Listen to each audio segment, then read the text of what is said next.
Siapa beri salam? Selamat siang, Pak. Selamat siang anak-anak. Assalamualaikum warahmatullahi wabarakatuh. Waalaikumsalam warahmatullahi wabarakatuh. Silahkan ketua kelas untuk memimpin berdoa. Siapa? Berdoa mulai. Bismillahirrahmanirrahim. Bismillahirrahmanirrahim. Alhamdulillahirrabbilalamin.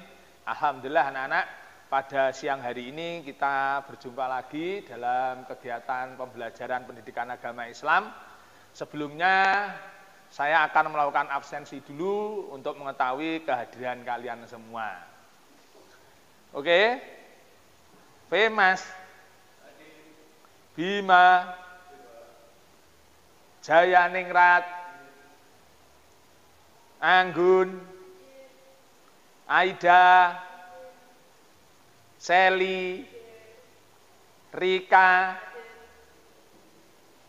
Rika mana?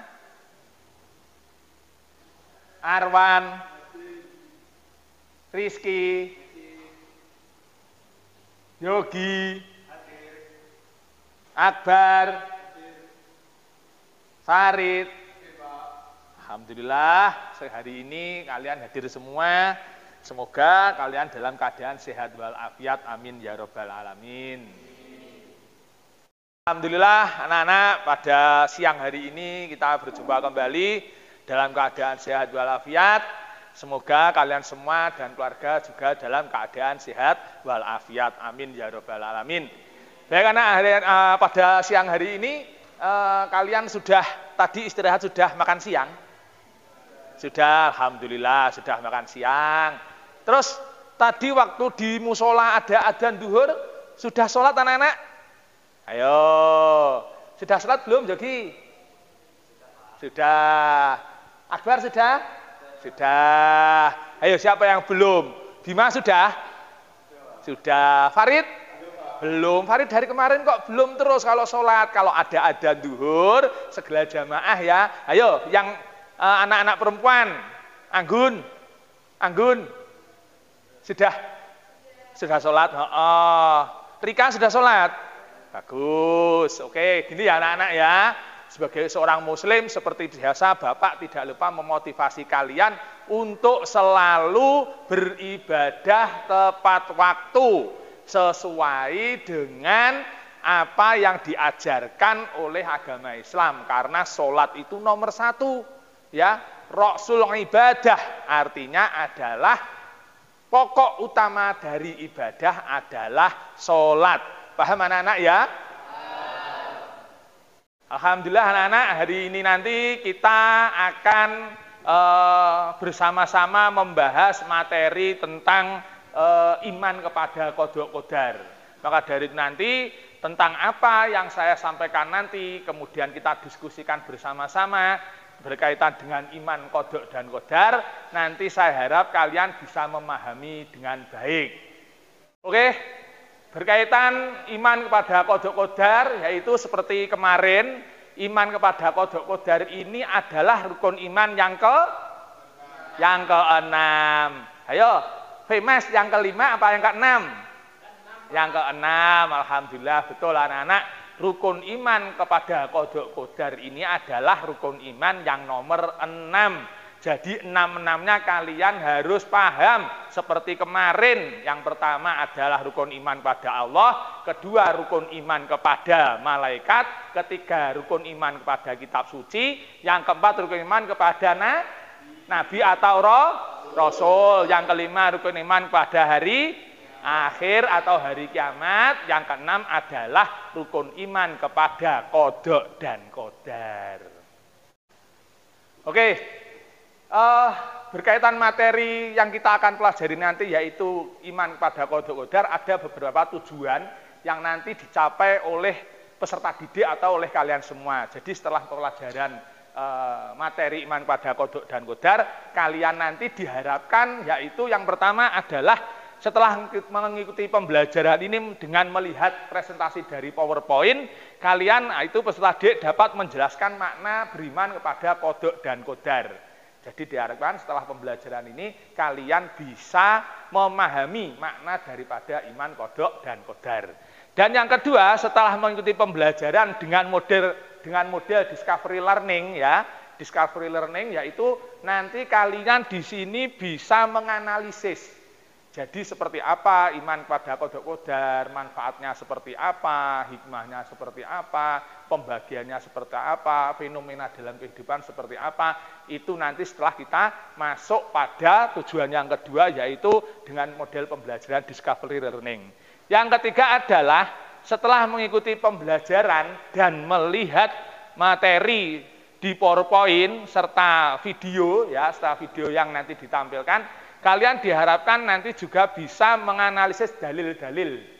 Jadi beriman itu harus memiliki dasarnya adalah dalil-dalil. Kalian bisa menganalisis dalil-dalil berkaitan dengan iman kepada kodok dan kodar.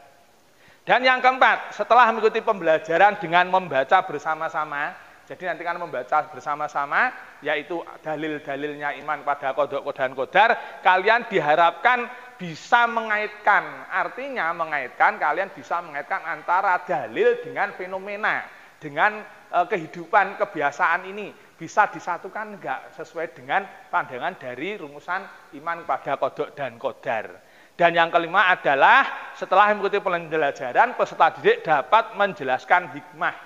Apa sih hikmahnya kodok dan kodar? Apa sih manfaatnya iman kepada kodok dan kodar? Begitu anak-anak paham ya? Alhamdulillah. Baik anak-anak, di layar sudah tampil dalil tentang iman kepada kodok dan kodar Allah, yaitu adalah surat Al-Hadid ayat 22. Maka dari itu mari kita membaca bersama-sama supaya kalian semua bisa memahami dan pernah mengetahui dalil tentang iman kepada kodok dan kodar. Baik, kita baca bersama-sama dengan membaca basmalah dahulu. 1, 2, 3. Bismillahirrahmanirrahim.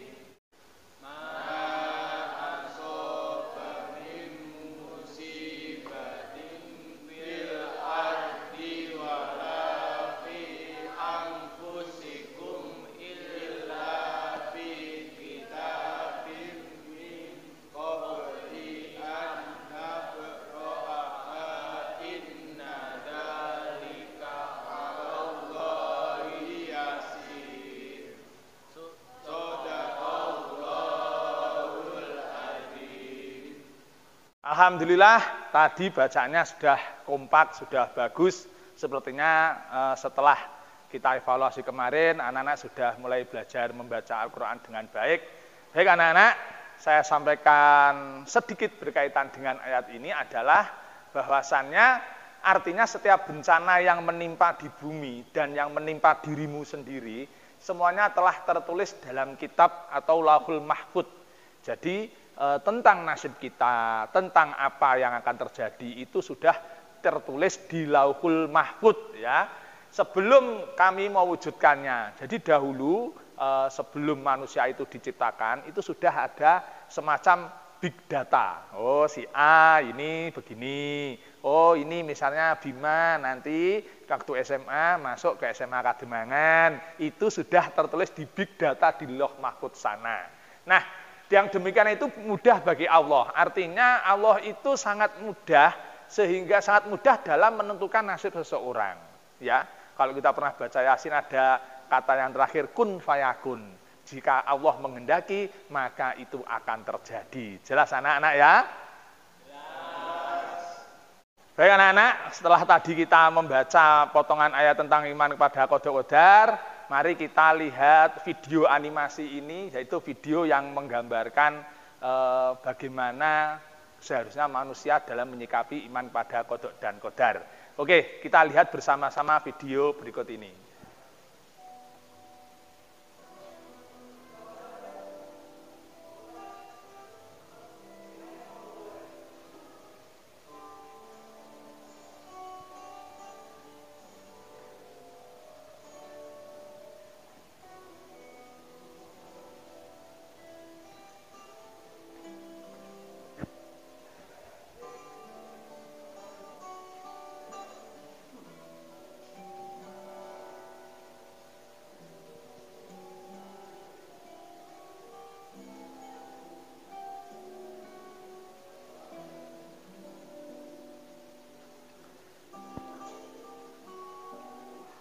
Oke anak-anak, dari penayangan video tadi kita sudah bisa melihat gambaran-gambaran atau kehidupan yang bagaimana dalam kehidupan ini ternyata banyak penuh misteri berkaitan dengan takdir Allah. Tapi yang perlu kita pahami bahwa apa yang terjadi ini pertama adalah hasil dari usaha kita, kemudian kita pasrahkan kepada Allah Subhanahu wa taala. Baik anak-anak, setelah melihat video ini, kita nanti akan melakukan model pembelajaran discovery learning ya. Nanti kalian akan berdiskusi bersama kelompok yang sudah saya bagi kemarin.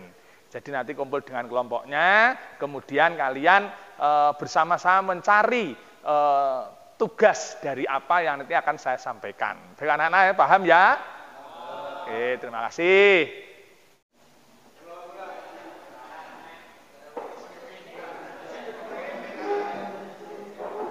Ya, kursinya dibalik tidak apa-apa. Ya, bagus.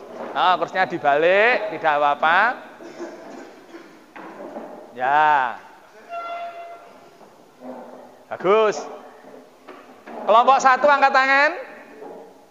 Ya, kelompok 2. Oke, kelompok 3. Oke, siap, bagus. Sekarang kita akan bersama-sama belajar dengan model discovery learning, yaitu nanti tugas kalian yang pertama yaitu adalah kalian mencari fenomena dalam kehidupan yang bisa dihubungkan dengan keyakinan atau materi iman kepada qada dan qadar. Setelah itu kalian menghubungkan atau mempresentasikan di depan bahwa fenomena tersebut, bahwa kegiatan tersebut atau kejadian tersebut ada hubungannya dengan iman kepada qada dan qadar. Paham ya anak ya? Paham. Oke, bagus. Silahkan bekerja. Silahkan ambil bukunya, ambil HP-nya, silahkan. Pak, saya mau tanya. Oh ya.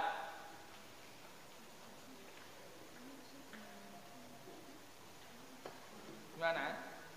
Pak, ini maksudnya gimana, Pak? Oh ya, ini maksudnya jika kamu sudah menemukan video atau fenomena, kamu hubungkan dengan ayat ini ya. Ini kan ada maknanya, jadi kamu bisa menghubungkan. Nanti bisa menjadi sebuah kesimpulan. Paham ya? Paham. Oke. Pak, mau bertanya. Ya. Jadi gini Pak, ini videonya apa sudah sesuai dengan materi iman kepada qada dan qadar? Ya, ini kalau dilihat, oh kisahnya seperti ini. Ya, ini bisa kamu hubungkan dengan materi iman pada qada qadar, dicari dalilnya ya, yang bisa dihubungkan dengan video ini. Ini paham ya? Paham. Pak, tanya. Oke, silakan. Gimana? Apa dalil dari surat Ar-Ra'd ayat 11 ini sudah sesuai dengan materi qada dan qadar? Coba saya lihat. Ya, bagus. Nanti tinggal kamu mengambil kesimpulan sebagai hasil dari analisis ya. Nanti dipresentasikan di depan ya. Iya, Ya, baik. bagus. Iya. Baik anak-anak, nanti setelah kegiatan diskusi ini, kalian nanti presentasi ya. Jadi kalian nanti presentasi mulai dari kelompok pertama sampai dengan yang terakhir.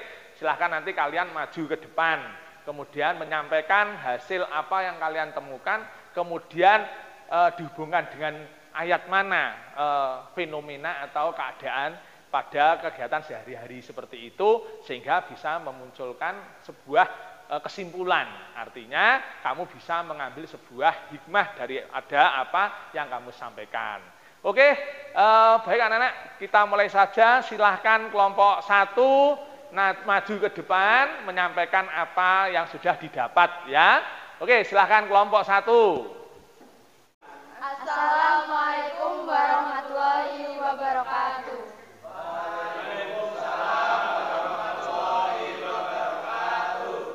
Pada kesempatan kali ini kami dari kelompok 1 akan menyampaikan hasil diskusi kami mengenai salah satu fenomena yang dapat dikaitkan dengan qada dan qadar. Salah satunya adalah overthinking. Di sini overthinking menurut kelompok kami yaitu perasaan khawatir seseorang secara berlebihan. Hal ini membuat seseorang terlalu banyak merenungi masa lalu, khawatir akan masa depannya, dan memikirkan berbagai kemungkinan buruk yang belum tentu akan terjadi. Dalam Al-Quran sudah dijelaskan, Innallaha la yughayyiru ma biqaumin hatta yughayyiru ma bi anfusihim. Yang artinya, sesungguhnya Allah tidak mengubah keadaan suatu kaum sampai mereka mengubah keadaan diri mereka sendiri. Jadi mungkin sampai sini ada yang ditanyakan?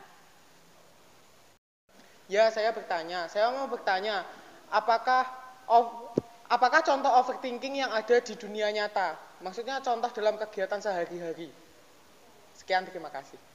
Terima kasih atas pertanyaannya. Saya jawab. Jadi, contoh overthinking di dunia nyata itu seperti kayak kamu pas mau ujian, terus kamu berpikir negatif terus. Kayak nih, ya nilaimu. Kamu khawatir berlebihan. Padahal belum tentu terjadi.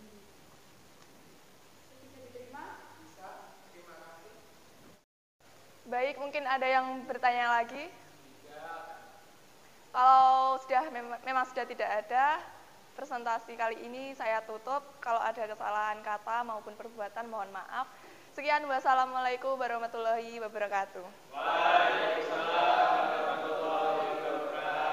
Baik anak-anak, itu tadi penyampaian dari kelompok 1 berkaitan salah satu fenomena dalam kehidupan yang bisa dihubungkan dengan iman kepada qada dan qadar adalah overthinking atau berpikir yang terlalu berlebihan. Bagus sekali kelompok 1, mari kita beri tepuk tangan. Baik, untuk selanjutnya yaitu kelompok 2, silahkan presentasi ke depan.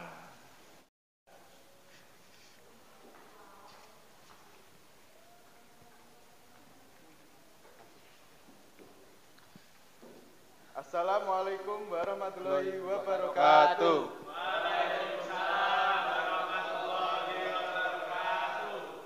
Kami dari kelompok 2 ingin mempresentasikan materi tentang kenakalan remaja. Di sini kami materi qada dan qadar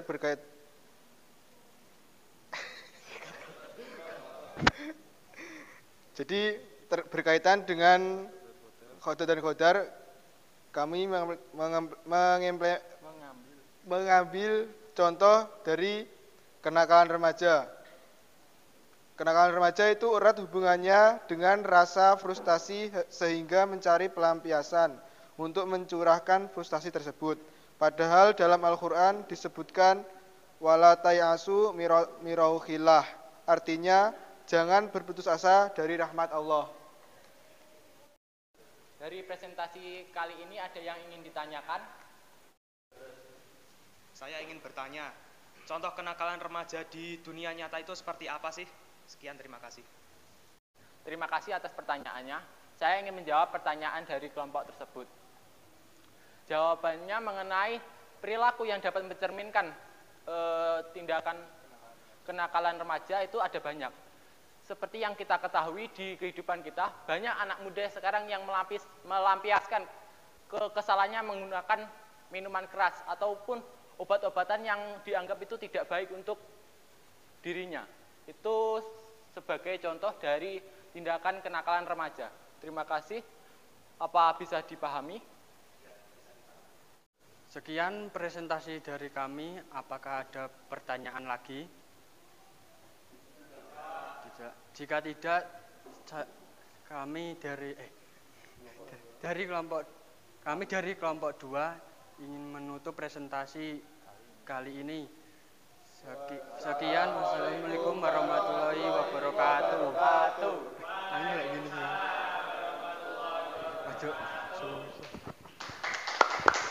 Baik anak-anak, alhamdulillah tadi kalian sudah presentasi semua, sudah ada pertanyaan, kalian sudah dapat menyimpulkan fenomena-fenomena dari kehidupan sehari-hari yang bisa dihubungkan dengan iman kepada qada dan qadar. Nah, di sini Bapak akan menyimpulkan berkaitan dengan apa yang disampaikan oleh yang sudah presentasi tadi. Yang pertama adalah bahwasannya yaitu antara ikhtiar, doa, dan tawakal itu ada hubungan. Jadi kenapa kita overthinking, kenapa ada kenakalan remaja, karena tidak memahami konsep dengan adanya hubungan antara ikhtiar, doa, dan tawakal. Sehingga seharusnya setiap orang bila memahami tentang iman kepada qada dan qadar, orang tersebut harus tetap semangat untuk ikhtiar atau berusaha. Nah, usaha itu diiringi dengan doa. Jadi usaha dan doa bersama-sama dengan pencapaian, dengan nanti di akhirnya tawakal atau dipasrahkan kepada Tuhan Yang Maha Esa, dipasrahkan kepada Allah Subhanahu wa Ta'ala dengan yang disebut tawakal. Sehingga di satu sisi dia berusaha, tapi di satu sisi dia menyerahkan keputusan kepada Allah Subhanahu wa Ta'ala. Oke, nah di sini bisa kita pahami fungsi dari iman kepada qada dan qadar adalah pertama, menciptakan kemajuan ilmu pengetahuan. Dengan kita semakin ingin memahami sesuatu, maka tentu kita akan mengembangkan potensi kita. Misal ketika kita hanya belajar dalam 1 hari 1 jam, padahal kita ingin mencapai target yang tinggi, maka kita akan mengembangkan bagaimana kita belajar bisa sampai 2 jam, 3 jam, sehingga kita bisa bangun malam dengan menggunakan alarm, dengan menggunakan HP. Ini adalah wujud ilmu pengetahuan untuk memunculkan fungsi dari iman pada qada dan qadar. Terhindar dari sifat sombong, karena semua yang diciptakan di dunia itu tentunya dari Allah Subhanahu wa Ta'ala. Sehingga orang tidak akan sombong karena belum tentu ketika apa yang dihasilkan sekarang itu adalah hasil darinya. Belum tentu di masa depan kita tidak tahu. Melatih baik sangka. Jadi tidak boleh suudzon. Ketika melihat sesuatu kita langsung memutuskan, oh ini buruk, oh ini tidak baik. Belum tentu. Kita harus menghindari itu, termasuk fungsi dari iman kepada qadar. Melatih kesabaran. Innallaha la yughayyiru ma biqaumin hatta yughayyiru ma bi anfusihim. Artinya orang yang berusaha maka oleh Allah insya Allah akan diubah nasibnya. Dan yang terakhir adalah terhindar dari rasa takut, karena kita tahu bahwa kehidupan kita itu berasal dan ditakdirkan oleh Allah Subhanahu wa Ta'ala, maka dipasrahkan kepada Allah sehingga tidak ada rasa takut, ya. Nah, hikmahnya apa iman kepada qada dan qadar? Yaitu satu, mempunyai semangat ikhtiar, selalu berusaha, karena kehidupan ini penuh dengan misteri, maka kita harus berusaha.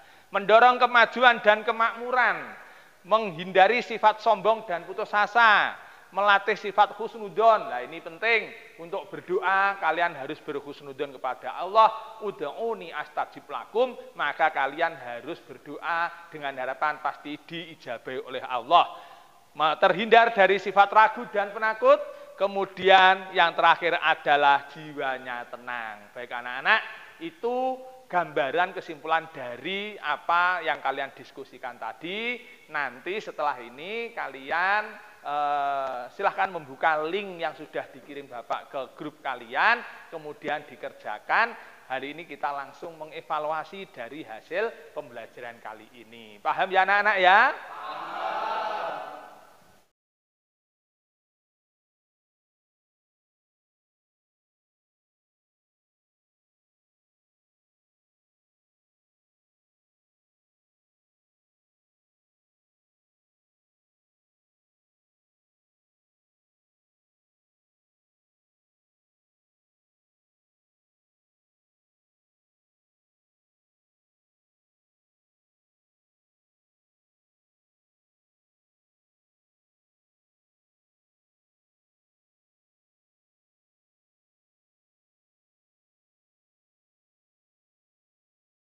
Baik anak-anak, alhamdulillah kegiatan pembelajaran pada siang hari ini tadi sudah berjalan dengan baik.